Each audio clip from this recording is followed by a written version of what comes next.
তখন রাত 4:15 মসজিদের মাইকে ফজরের আজান হচ্ছে। আমি যখনই উঠতে যাব তখনই আমি খেয়াল করলাম আমার পাশ দিয়ে একজন শুয়ে আছে। কিন্তু এটা তো কথা ছিল না, আমার রুমে তো আমি একাই থাকি, আমার রুমে তো আর কেউ থাকে না। তখন আমি খেয়াল করলাম হালকা আলোতে লোকটাকে দেখতে আমার মতোই। আমি অবাক হলাম, অনেক বড় একটা শক খেলাম। সবাইকে ডাকাডাকি করতে লাগলাম, কিন্তু কেউ আমার কথা শুনতেই পারলো না। কিছুক্ষণ পর আমার রুমে আমার বোন আসলো, লাইট অন করেই আমাকে ডাকতে লাগলো, বললো ভাইয়া ভাইয়া ওঠ, ফজরের নামাজে যাবি না? এই বলতে বলতে সে শুয়ে থাকা ব্যক্তিটার কাছে গেল, কিন্তু আমার কাছে আসলো না। আমি খুবই অবাক হলাম। আমি রাগ করে বললাম, এই আমার পাশে এটা কে শুয়ে আছে, আর তুই তাকে কেন ভাইয়া বলছিস? তুই আমাকে দেখতে পারতেছিস না?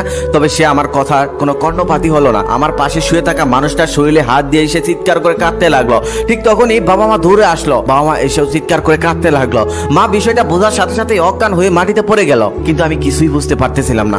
আশেপাশে সবাই দৌড়ে এলো, সবাই কান্না করতেছে। সকাল হলো, সকাল হওয়ার সাথে সাথে আত্মীয় স্বজন সবাই ভিড় করলো, এলাকাবাসী সবাই ভিড় করলো, সবাই কান্নাকাটি করতেছে, সবাই আমার পরিচিত লোক। আমি সবার কাছে একে একে যাচ্ছি, কিন্তু কেউ আমার কথাই শুনছে না, কেউ আমার দিকে ভিড়েও তাকাচ্ছে না।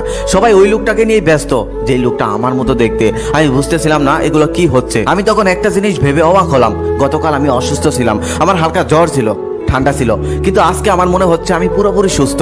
আমার শরীরটা একদম তুলার মতো নরম। মসজিদের হুজুর আসলো সেই লাশটাকে গোসল করানোর জন্য, তার সাথে আরো একজন লোক আসলো। সে আফসোস করে বলতেছে, আরে কালকেও লোকটা ভালো ছিল, কি টাকরা যুবক, হঠাৎ করে মৃত্যু এসে গেল।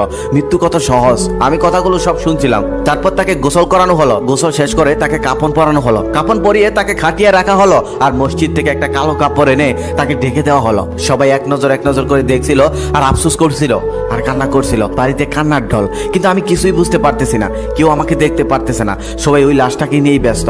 মা তো সেই অজ্ঞান হয়ে আছে কালকের থেকে, জ্ঞানী ফিরতেছে না। তারপর লাশটাকে নিয়ে যাওয়া হলো ঈদগাতে, সেখানে জানাজার জন্য। সেখানে মানুষের অভাব নেই, পা রাখার জায়গা নেই। বাবা কিছুক্ষণ কথা বলার পর মসজিদের হুজুর বয়ান করলো। বয়ান করার পর জানাজা সম্পন্ন হলো। জানাজা